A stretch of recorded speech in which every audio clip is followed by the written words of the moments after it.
Also, we give thanks and glory to those who have been sown into this Livestock Development Corporation Limited. Seek your holy guidance. We seek your holy presence. We seek your holy protection, holy presence within the midst of us in this swearing. Today is one of the very, very important days for the Department of Agriculture and Livestock.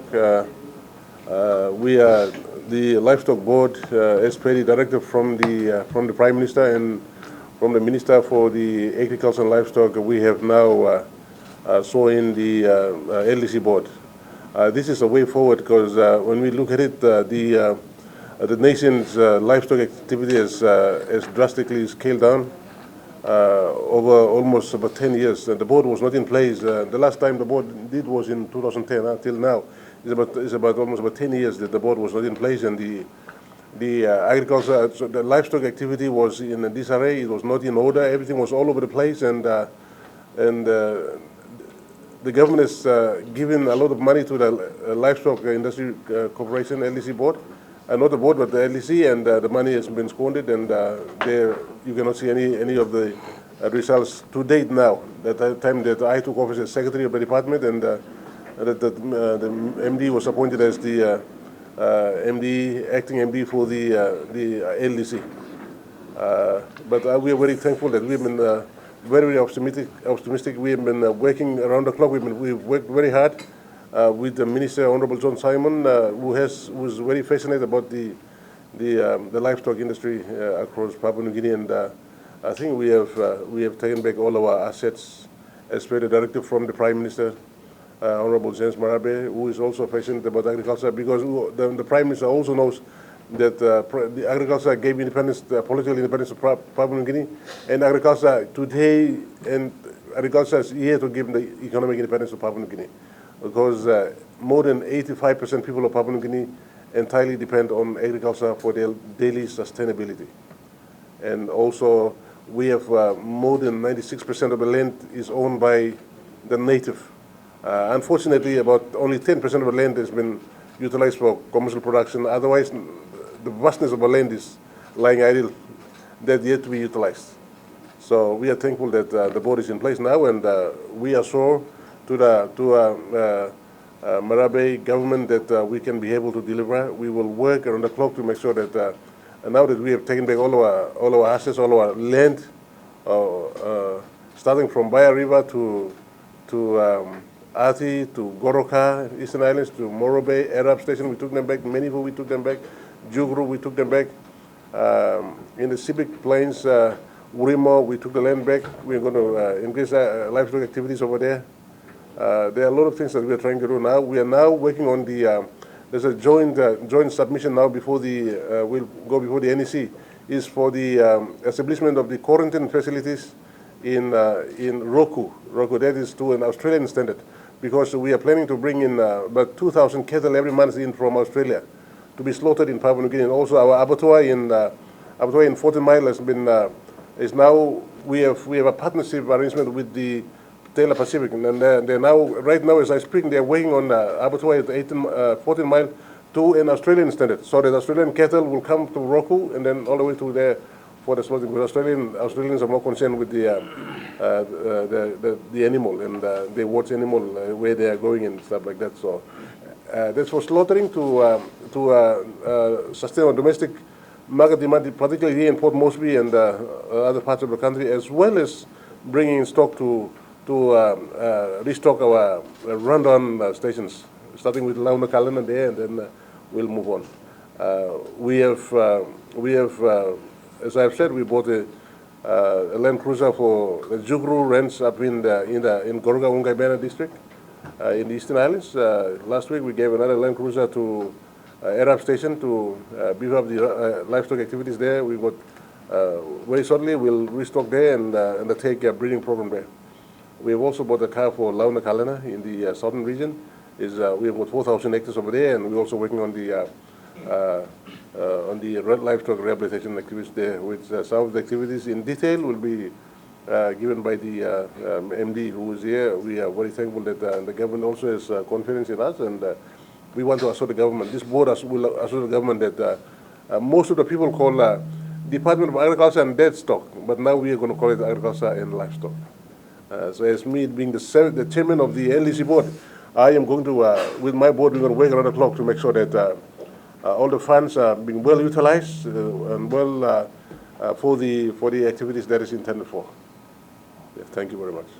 We don't have the numbers in the country like we used to have in 1983, 1984 when LDC was created.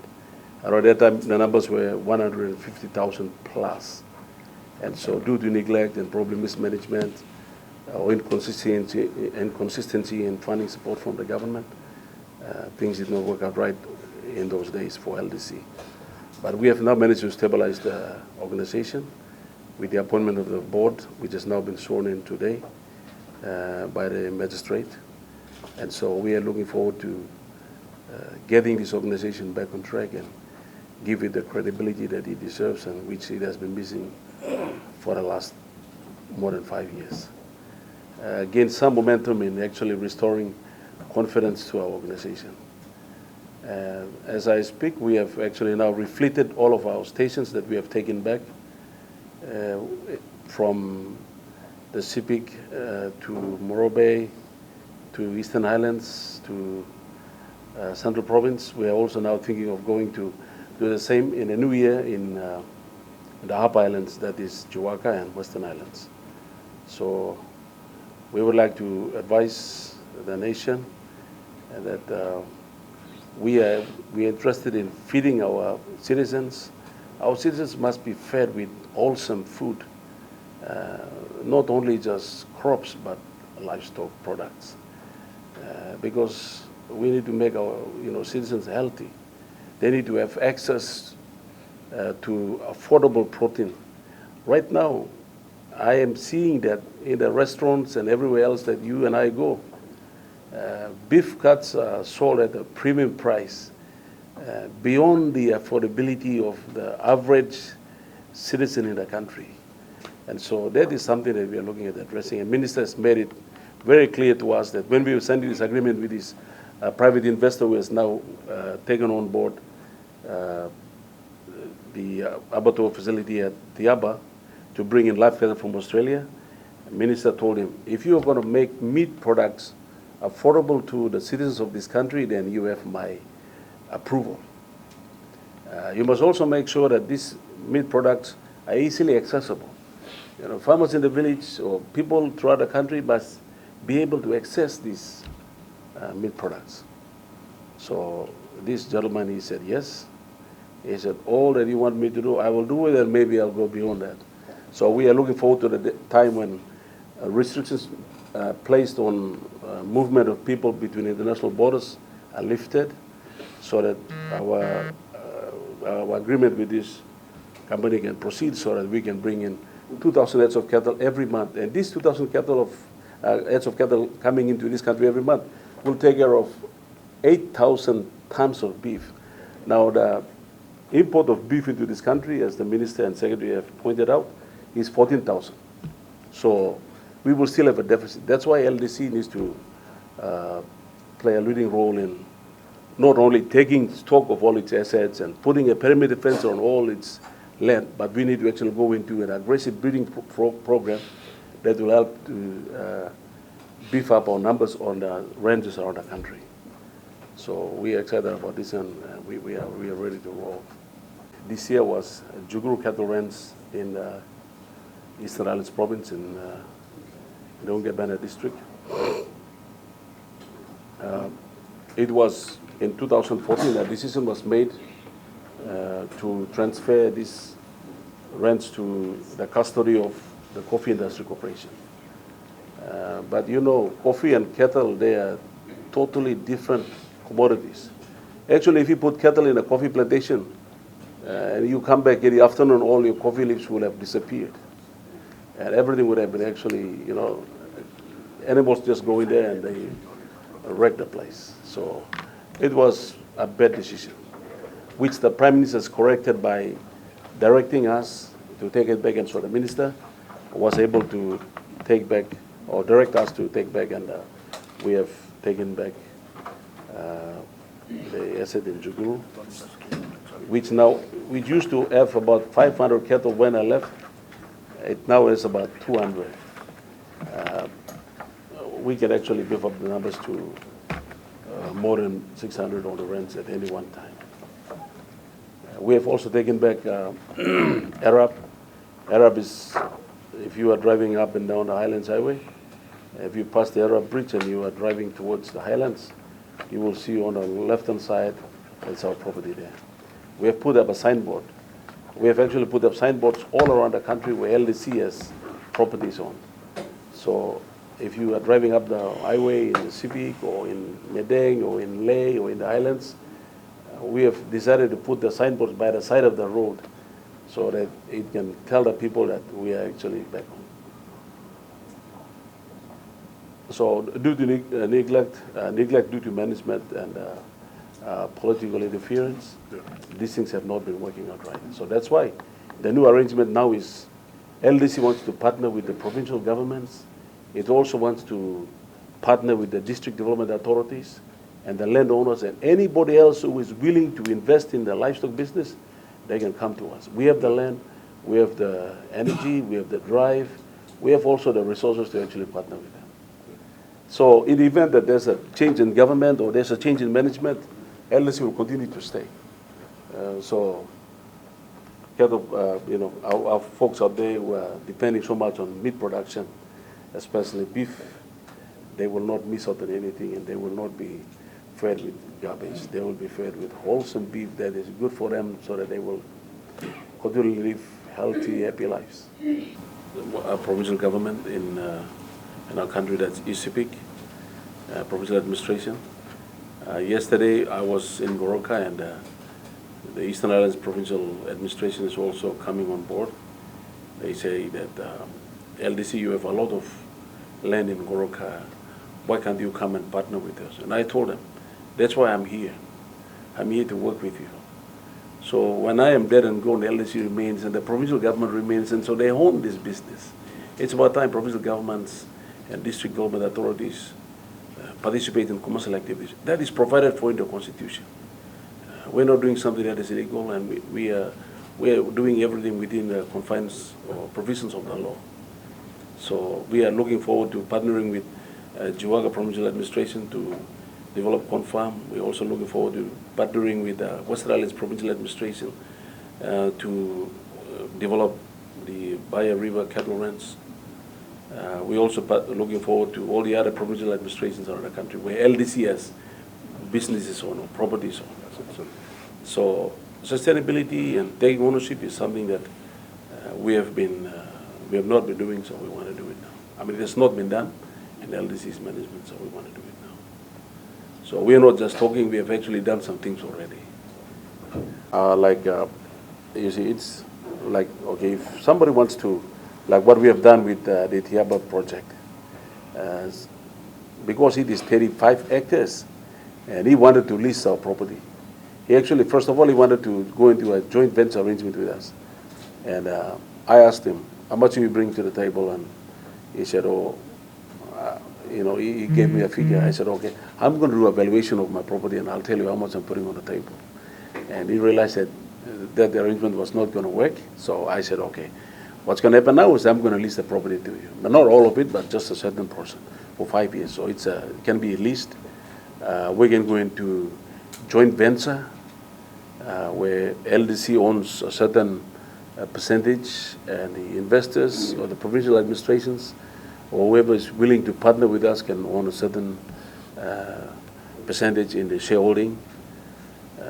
We are also looking at creating joint venture companies where it can be actually be able to manage the joint venture on its own independently of LDC and the provincial administrations or the other investors, but they can report to the mother company. The other arrangements we are looking at are like outsourcing, like, okay, we have, you see, it's all about production, processing, and marketing. So if LDC is into processing, because we have abattoir facilities, then we can outsource marketing to provincial administrations or districts. So they can actually come and get it from us. They can go distribute it to all of the people around wherever they live. That's one. Or that's another one. Another option that we are looking at is somebody was asking, can you sell us the land? And that is a no-go, John. LDC is not here. We are not trying to sell land to anybody. We're not even going to mortgage the land. The land remains the property of the state under the custody of LDC. Until the lease expires, the status quo remains. So we're not into leasing the land, but in the event that we have to mortgage the land, then we'll have to get the value of it first, and then we can go into partnership where LDC is not able to finance the shareholding. Not my business. That business, you see, what's going to happen now is from his own cattle ranch in Australia, he will put it on a ship at his own cost. He will bring it to PNG at his own cost. He will allow the cattle head to go through the quarantine facilities. All of the inspections will be done by the Nakia guys at the cost of the investor, not me. I'm only there to collect my kill fees, and I will be collecting the fees for the lease rental. Every month I'm going to collect a certain amount of money. And every time they kill one animal, I'm going to get a certain amount of money. I'll just give you an example. We have made an agreement with this guy that every time a cattle goes through the slaughterhouse and it is registered as a cull cow or slaughtered animal, LDC will be paid 100 kina per head. So if I'm getting 2,000, just give you some example. If I'm getting 2,000 every month, you multiply 2,000 by 100 kina, it gives you some idea about how much they're going to pay LDC. That's not for all of the abattoir land at Tiaba. I have only leased to him only 8 hectares. So the rest is still with me.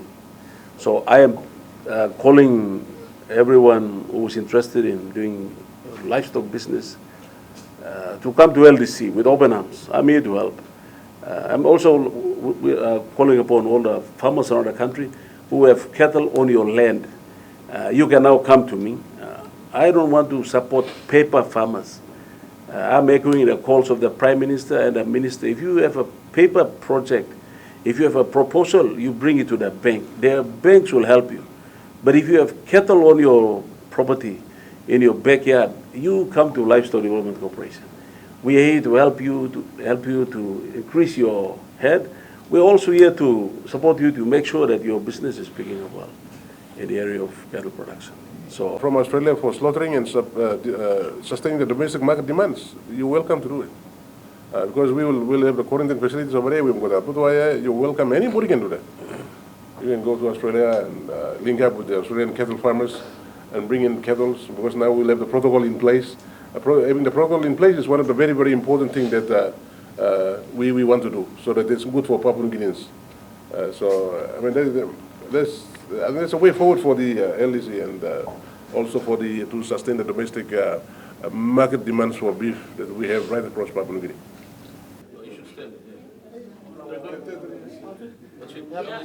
Unity.